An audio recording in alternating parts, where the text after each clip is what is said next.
Wassalatu wassalamu ala sayyidis sadat sayyidina wa maulana Muhammadin wa ala alihi wa sahbihi ajma'in. Amma ba'd. Qala Allah subhanahu wa ta'ala fil Qur'anil Karim, a'udzu billahi minasyaitonir rajim. Bismillahirrahmanirrahim. Qul hal yastawi alladziina ya'lamuuna wal ladziina la ya'lamuuna innamaa yatadhakkaru ulul albab. Shadaqallahu maulana al-'azim. Hadirin dan hadirat, para pemuda dan remaja generasi Ahlus Sunnah wal Jamaah yang istiqomah berpegang teguh pada akidah Ahlus Sunnah wal Jamaah sampai akhir hayat kita. Amin ya rabbal alamin. Dalam kesempatan taklim malam hari ini kita akan merasakan kembali kecintaan dan kerinduan kita kepada Nabi besar Muhammad sallallahu alaihi wasallam sebagai bagian dari mempelajari sirah Nabi besar Muhammad sallallahu alaihi wasallam. Dan pada malam hari ini taklim kita akan membahas 3 buah benda yang Rasulullah sallallahu alaihi wasallam selalu gunakan dan bagaimana cara menggunakannya. Karena itu malam hari ini judul dari taklim kita adalah benda-benda Rasulullah sallallahu alaihi wasallam.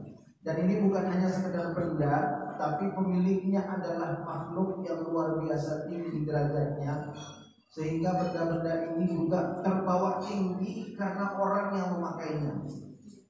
Jadi nilai barang itu bukan dari harganya, tapi nilai sesuatu itu siapa yang pakainya. Handphonenya 10 juta dipakai untuk sia-sia, tidak ada manfaatnya. Tapi handphonenya sekedar 1 juta, 2 juta dia pakai untuk menambah ilmu, dia pakai untuk menguatkan iman, dia pakai untuk menguatkan akidah. Handphone itu jauh lebih berharga dari handphone seharga 10 juta. Jadi jangan sampai generasi muda ini turun harga dirinya hanya karena yang satu punya handphone yang 10 juta, yang satu punya handphone yang 2 juta. Jangan sampai antum menghargai diri antum dengan benda yang antum punya. Antum jauh lebih berharga dari itu di mata Allah. Antum jauh lebih bernilai dari benda-benda yang antum pakai di mata Allah. Dan antum lebih tinggi derajatnya dibanding benda-benda yang antum pakai di mata Allah Subhanahu wa ta'ala kalau antum itu betul-betul berkualitas. Jadi kualitas antum tidak ditentukan dengan apa yang barang yang antum pakai. Contoh jam, ada yang minder jamnya murah dibanding temannya. Nah, itu ciri orang yang imannya masih jauh, ya. Tawakalnya masih jauh. Motornya lebih bagus dari teman. Yang penting motor saya jelek-jelek juga halal, kan begitu.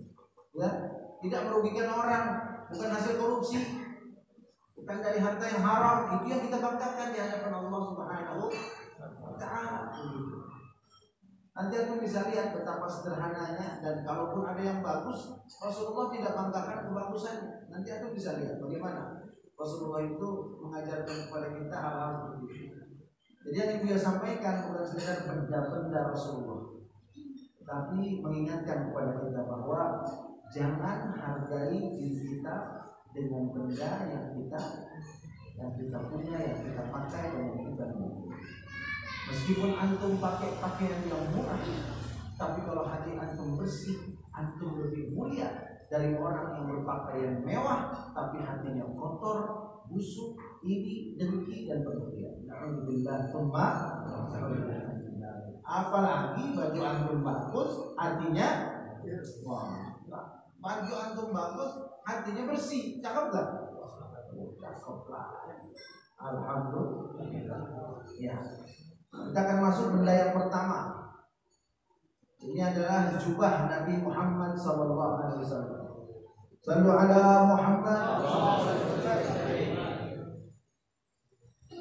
Jubah ini sekarang adanya di Turki, di sebuah museum yang dulunya itu adalah kantor pribadi dari Khalifah Utsmaniyah.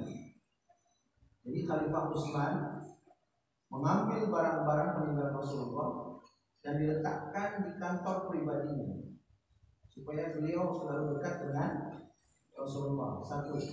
Dua, supaya beliau dapat legitimasi untuk menjadi pimpinan umat Islam sedunia.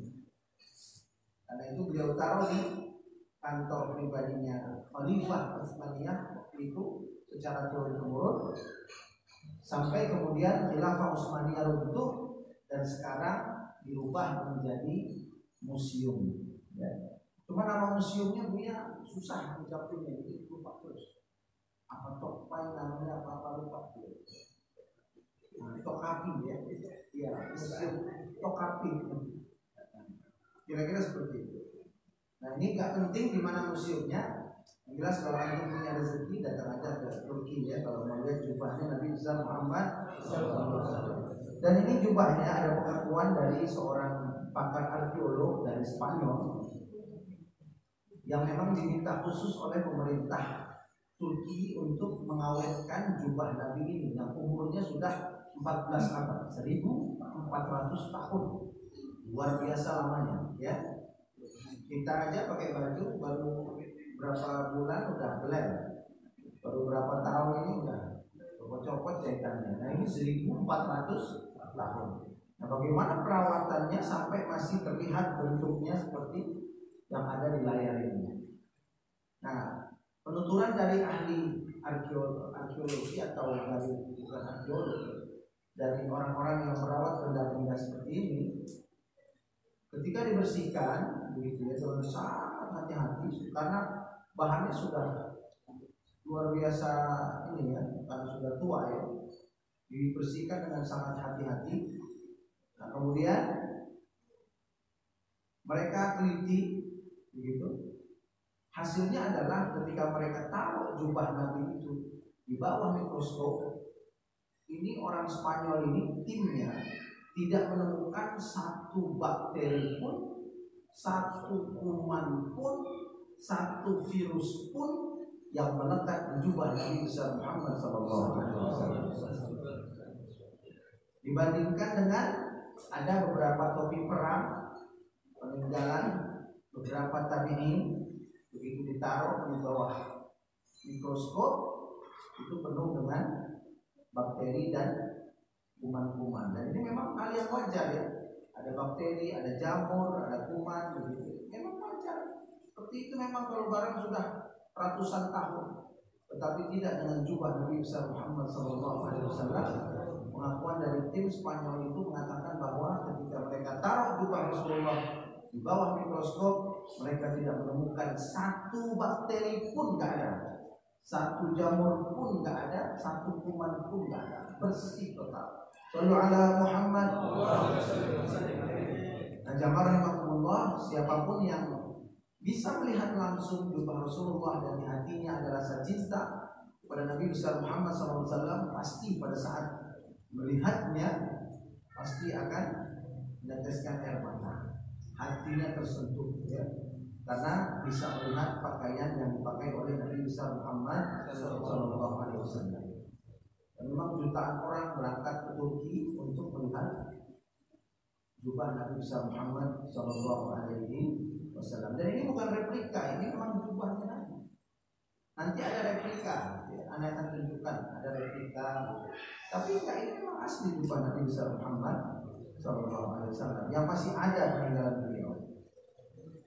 Nah, coba antum lihat, jubah Nabi aja ada hadisnya. Jubah Nabi ada hadisnya.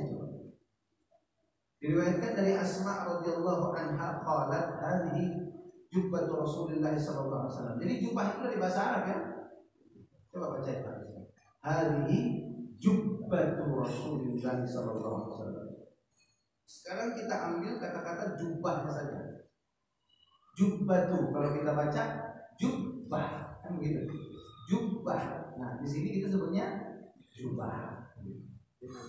Hadhihi jubbatu Rasulillah sallallahu alaihi wasallam. Ini adalah jubahnya Rasulullah sallallahu alaihi wasallam. Fa akhrajat jubbatan tayalisah israwaniyah laha libnatun dibaj wa farjaiha makfufain bil dibaj. Fa qalat hadhihi kanat inda Aisyah hatta qubidat. Falamma qubidat qabattuha, kata Asma, wa kana Nabi sallallahu alaihi wasallam yalbasuha wa nahnu nafsiluha lil marda yustashfa biha. Ini hadis yang sahih riwayat Muslim. Coba perhatikan, diriwayatkan dari Asma binti Abu Bakar. Dia berkata, ini merupakan jubah Rasulullah SAW. Lalu dia mengeluarkan jubah. Jubah itu bersorban, ada sorbannya jubahnya. Jadi jubah dan sorban dari negeri Kisra. Masya Allah. Berarti Rasulullah ini bahannya dari luar negeri juga. Makanya aku pakai barang dari luar negeri boleh nggak? Oh, misalkan ini sorban dari mana? Turki. Kalau ini sih bukan 15 real. Sorbannya dari Turki, boleh nggak? Boleh. Imam Malik kalau ngajar, masya Allah, pakaiannya luar biasa. Ditanya, Imam Malik, kok Anda pakai pakaian mewah-mewah betul sih? Saya menghormati majelis ilmu, bukan buat bangga-bangga, tapi saya menghormati majelis ilmu. Maka pakaian yang mahal. Dan beliau mencontoh Sayyidina Abdullah bin Abbas radhiyallahu ta'ala anhu. Abdullah bin Abbas ini Rasulullah doakan sebagai orang yang paling paham tentang tafsir Al-Quran. Dan memang beliau menjadi orang yang paling paham tentang Al-Quran, terjemahan Al-Quran.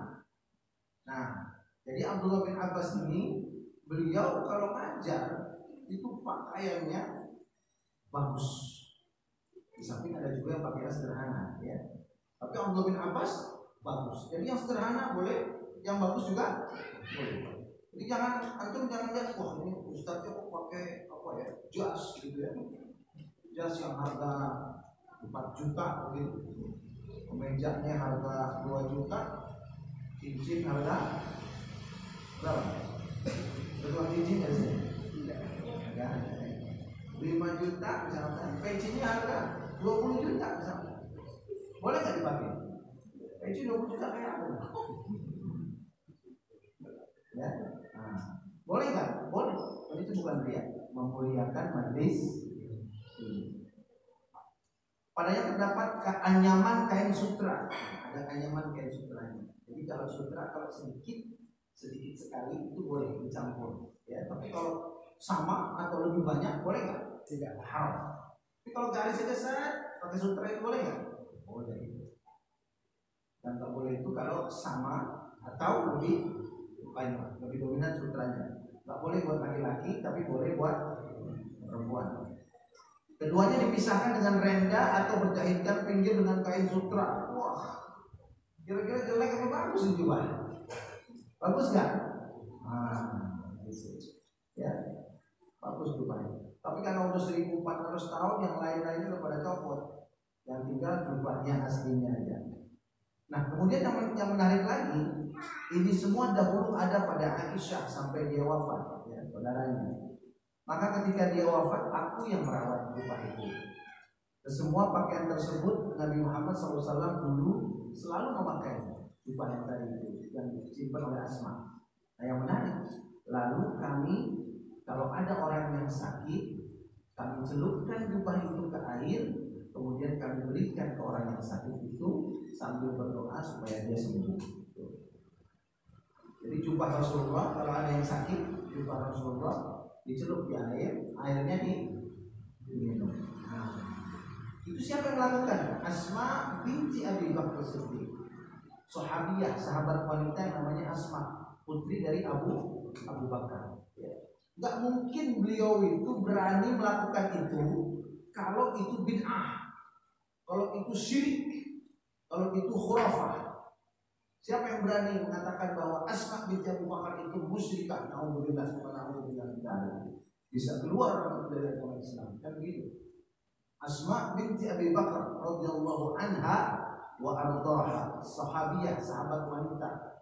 Beliau mencelupkan jubah Nabi, airnya dikasih ke orang yang sakit. Nah, makanya kalau ada orang yang minta air sama habaib, sama kiai, sebetulnya contohnya sudah ada di zaman Rasulullah Sallallahu Alaihi Wasallam. Paham tuh? Jadi kita bukan hanya membahas masalah jubahnya, jubah Rasulullah aja ngasih ilmu buat kita. Itu hebatnya orang yang pakai.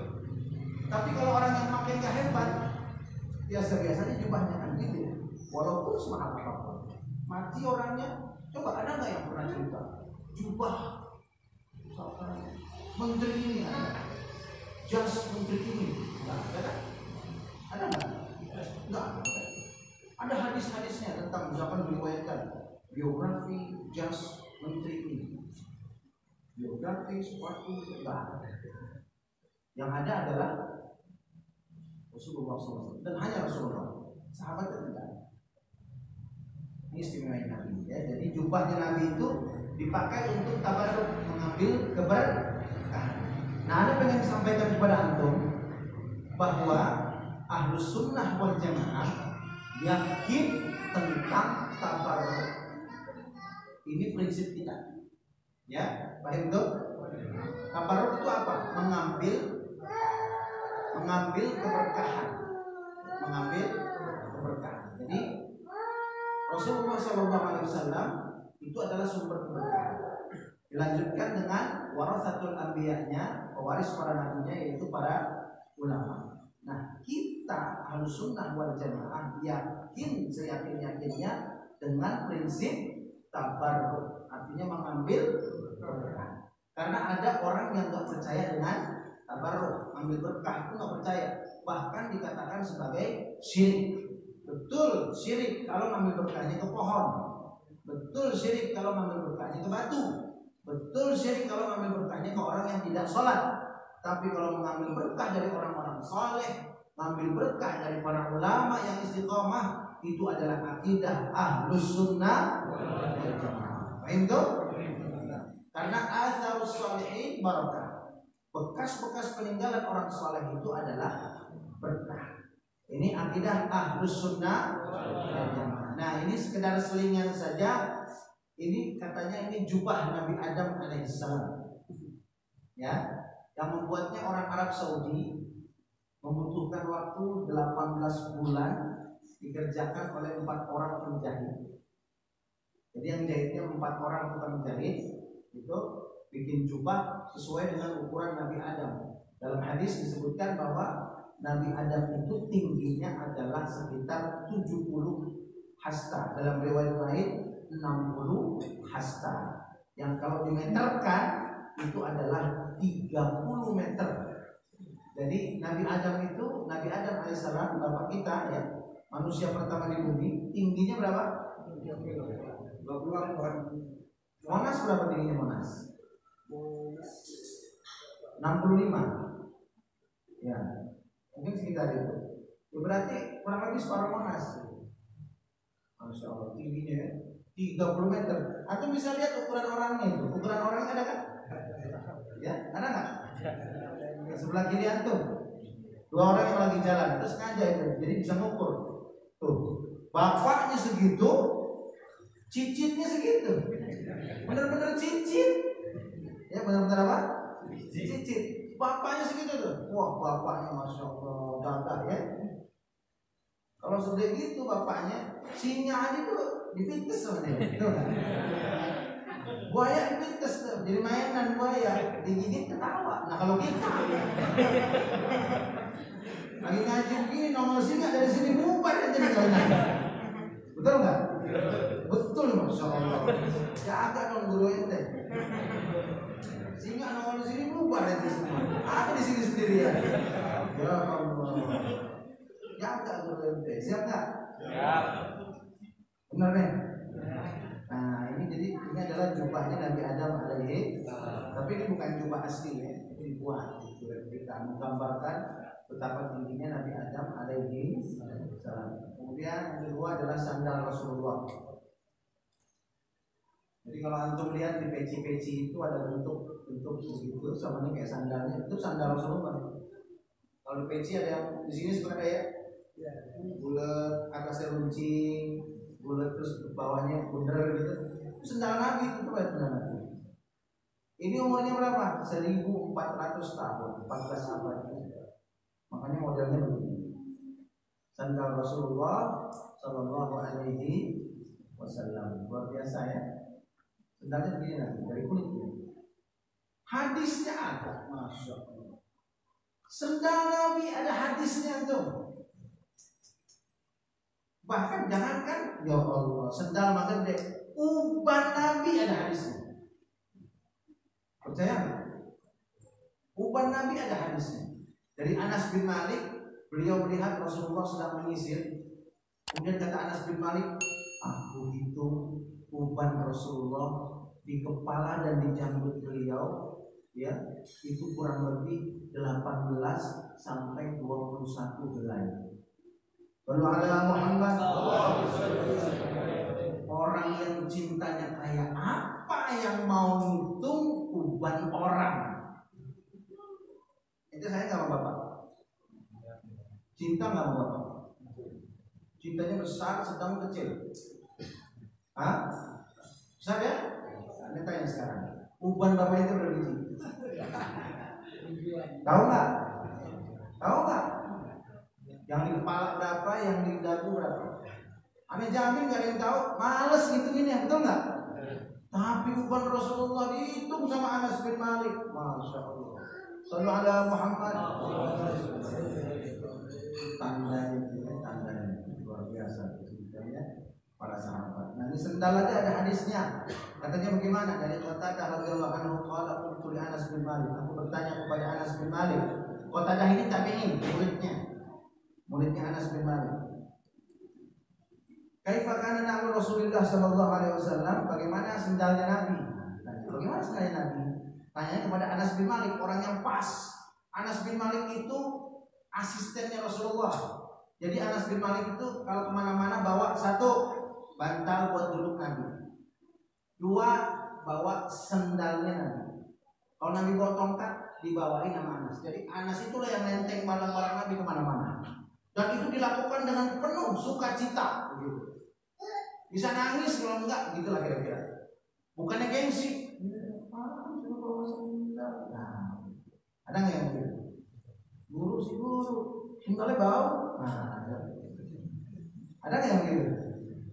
Guru si guru, apa? Nah, itu berarti cintanya belum full kalau kata anak sekarang. Cintanya belum full. Kalau hatinya udah full, itu udah nggak ada. Kayak Anas bin Malik, dia bawa sendal Nabi ditaruh di sini. Ya.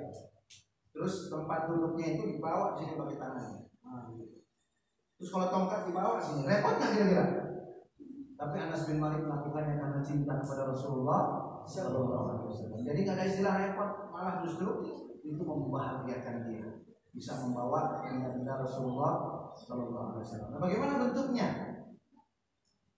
Nah, kata Anas bin Malik menjawab, lahuma kibalan. Kibalan itu istilah yang dijelaskan oleh Ibnu Hajar Al-Haythami rahimahullah. Kibalan itu ditasniyatil kibal bil kasr wa huwa zimamun nahl. Jadi kita lihat nih. Coba perhatiin betul-betul ini. Nah, ini.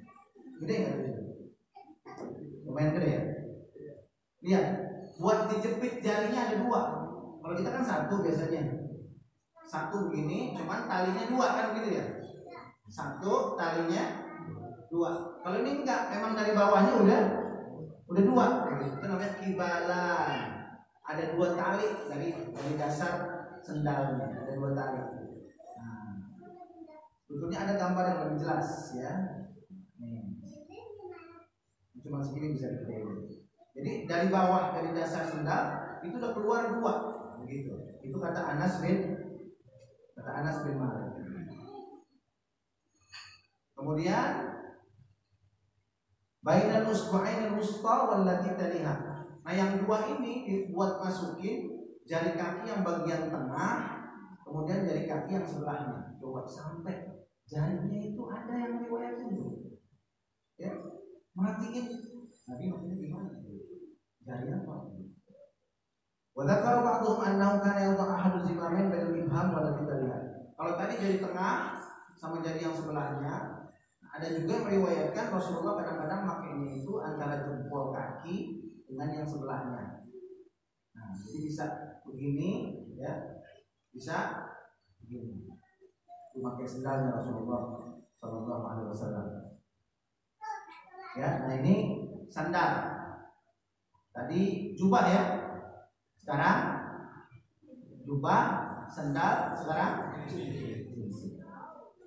nah, cincin Nabi Muhammad SAW. Coba kita lihat di sini bentuknya seperti ini. Tapi sayang cincin ini udah nggak ada. karena jatuh di sumur Aris. Jatuh di sumur Aris. Jadi waktu itu Rasulullah punya cincin seperti ini, ada cap kenabian, ada cap nabinya. Kemudian beliau wafat dikasih ke Abu Bakar, Abu Bakar wafat dikasih ke Umar, Umar wafat dikasih Sayyidina Utsman. Sayyidina Utsman duduk nongkrong di pinggir sumur, dia buka-buka cincinnya, jatuh ke bawah, hilang, dicari, nggak ketemu sampai sekarang. Sehingga nggak ada. Nah, jadi bagaimana kita mengetahui ini? Dari hadis lagi, ya. Dari hadis lagi, Nabi mengatakan bahwa cincin Nabi itu ada stempelnya, jadi begini tulisannya. Coba lihat adabnya. Ini nggak sembarangan loh desainnya ini. Ya, ini memang sudah ada sanadnya. Berdasarkan hadis dibuatlah hal seperti ini. Coba lihat. Ini bacanya apa ini yang stempel ini? Muhammadun Rasulullah. Betul nggak? Ya, perhatikan. Nah, bawahnya Muhammadun, tengahnya Rasul, atasnya Allah. Masya Allah. Innama bu'itsu liutammima makarimal akhlaq. Sesungguhnya aku ini diutus kata Nabi untuk menyempurnakan akhlak. Dalam bikin stempel aja ada akhlaknya. Seharusnya kalau Muhammad Rasulullah, Muhammadnya di atas atau di bawah? Harusnya di atas atau di bawah? Di atas harusnya. Muhammadun Rasul Allah. Tapi kata Nabi, aku tidak mau namamu ada di atas nama Allah. Sallu ala Muhammad. Itu makanya kalau Islam, kalau sudah Islam, itu semua kehidupannya itu terwarnai begitu. Itu kalau sudah Islam. Maksudnya gimana? Kalau udah Islam, sholat ya sholat, puasa, zakat, haji, itu udah terwarnai. Duit nggak mau yang haram, nggak mau riba, nggak mau korupsi, itu udah terwarnai.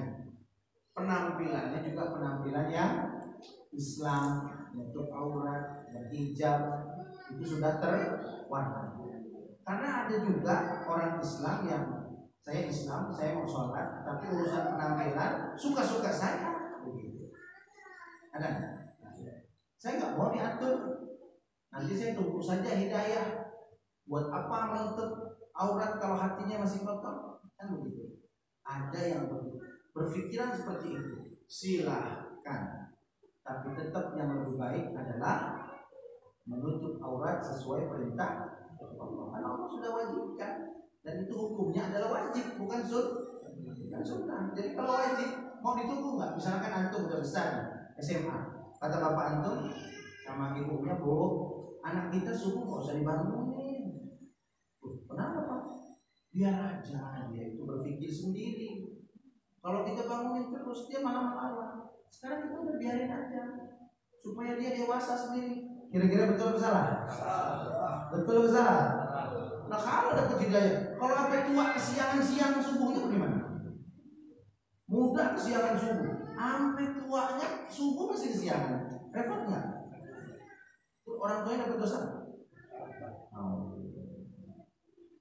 Makanya ini harus dimiliki. Nah ini dalam penulisan itu sudah ada akhlaknya ya, Muhammad Rasul. Nah, kenapa Rasulullah bikin stempel di cincinnya? Karena para sahabat mengatakan kepada Nabi waktu Nabi mau menyebar surat ke berbagai penjuru dunia berdakwah, ke Kisra, ke Rum, gitu ya. Nah, kata para sahabat itu raja-raja itu nggak akan terima surat yang nggak pakai stempel, yang nggak pakai stempel. Nah, akhirnya Rasulullah bikin sendiri Rasulullah. Ini naqastu. Ini Rasulullah pahat sendiri dengan tangan beliau. Muhammad Rasulullah ini, ya. Kemudian kalau ada surat stempel, stempel pakai cincin. Baik tuh, ya. Nah kemudian cincin Nabi itu makainya di mana? Makainya di mana? Secara singkat karena waktu ya. Secara singkat, Nabi pakai cincin itu dalam riwayat yang paling kuat di kelingking kanan, kelingking kanan. Jadi ada riwayat yang mengatakan kelingking kiri. Nah jadi pendapat yang Buya pilih itu adalah pendapat yang mengatakan memang Rasulullah pernah pakai cincin sebelah kiri, pernah pakai cincin sebelah kanan, dan pernah dua-duanya. Kalau niatnya berhias, litazin wa tajammul, niatnya untuk berhias, maka pakailah cincin di kelingking kanan. untuk laki-laki. Kalau perempuan bebas, mau dijempol boleh nggak? Boleh. Tapi laki-laki ada larangannya nanti. Kata Sayyidina Ali nanti tuh dalam riwayat Muslim, Rasulullah melarangku memakai cincin di jari yang ini dan ini. Abu Burda berkata, Ali menunjuk jari tengah dan jari setelahnya. Ini yang nggak boleh nih. Laki-laki nggak boleh pakai cincin di sini. Ini makruh, nggak boleh Nabi. Ya, terserah. Kalau ente mau ikut Rasul, jangan pakai cincin di sini. Tapi kalau mau ikut orang kafir yang nggak pernah sujud kepada Allah, tapi dia pintar nyanyi, terkenal, hebat, ya, mukanya bersih bersinar karena bedaknya tebal, betul nggak? Emang artis mukanya mengkilat begitu pakai apa? Kadang-kadang kita suka mikir, kok muka saya demok kalau dia mengkilat banget? Ya iya, coba ente pakai bedak 2 cm, mengkilat kan dia. Tapi begitu hujan, demok lagi, betul nggak? Makanya paling enak itu yang alami, ya. Bukan topeng, bukan apa? Topeng, bukan topeng. Yang alami ini muka saya. Nanti kelihatan pada saat tuanya. Perempuan coba deh, coba dicoba kalau mau coba betul omongan Buya benar atau enggak. Yang perempuan pakai bedak tebal-tebal dari muda. Nanti tuanya pada hitam-hitam semua. Coba aja kalau nggak percaya. Tapi tua dulu. Kan begitu ya. Kalau belum tua belum kelihatan mana Buya mau. Entar tuanya. Anda punya mertua dari mudanya itu pakai bedak ya. Namanya perempuan kan pakai bedak. Tapi tipis perempuan, tipis biasa aja untuk lapis. Sampai sekarang wajahnya bersih. Nenek aneh juga begitu. Pakai bedaknya tipis banget. Bedaknya nggak ganti-ganti. Bedaknya nggak merana korak begitu kurang. Dari mulai muda sampai tua itu aja gambar bedaknya anak korak lagi kurang. Enggak ganti-ganti. Karena bukan korban iklan. Kalau yang korban iklan, belilah bedak ini. Wajahmu akan lebih putih dalam waktu 2 detik setengah. Ada nggak yang begitu? Anda merasa kurang percaya diri? Wajah Anda kusam? Pakai bedak ini. Anda akan terlihat seperti bidadari. Kata siapa? Kata yang punya bedak. Itu kalau korban, jangan korban iklan. Yang perempuan yang nah, jadi nggak boleh di sini dan nggak boleh juga di sini. Ya, jadi manis boleh nggak? Ini nggak ada larangan. Banyak kan di sini, betul nggak? Tapi Rasulullah pakai di kelingking sebelah kanan. Dan Rasulullah memakainya itu kalau batunya ada matanya kayak gini. Rasulullah itu punya cincin batunya warna hitam dari Ethiopia. Main-main juga, bukan batu ginjal, bukan. Ginjal gitu. Batunya batu yang mahal itu, batu akik.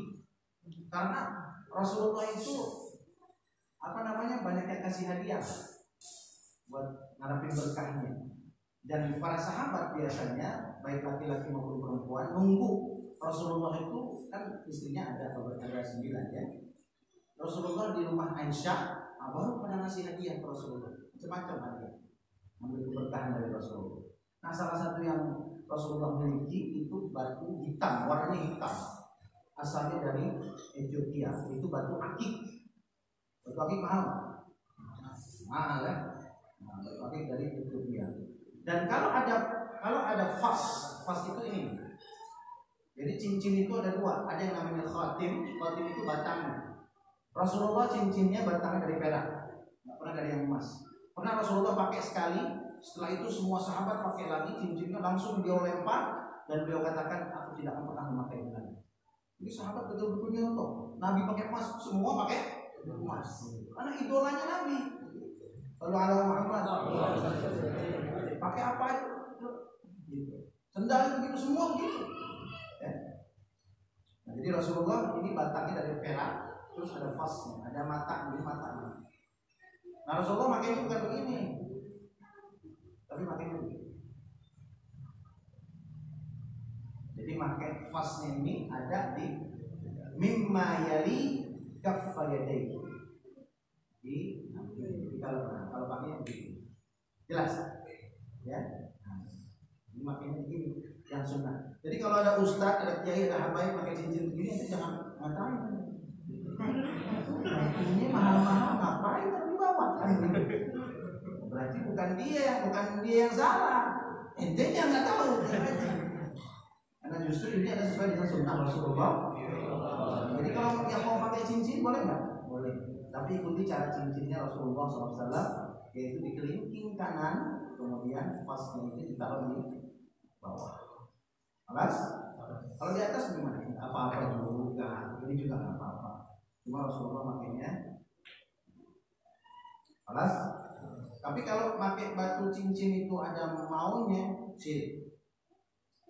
Ini pakai cincin ini bisa Allah.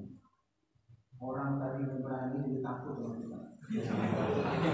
Ya nggak? Kalau pakai batu cincin ini muka kita kayak macan. Kalau dicopot kayak kelinci. Jadi orang yang takut jadi berani. Begitu dipakai jadi macan. Orang pada takut semua. Cincin itu jangan. Biarpun dikasih dia tolong. Ya. Mama cincin biasa aja batunya buat berhias. Karena itu berhias adalah perintah dari Nabi besar Muhammad. Dan sekali lagi untuk perempuan, cincin itu nggak dibatasi jarinya, boleh bukan di mana saja, asalkan tidak berlebihan. Mudah-mudahan taklim kita pada malam hari ini ada manfaatnya dan bisa kita amalkan dan menambah kecintaan kita kepada Nabi besar Muhammad.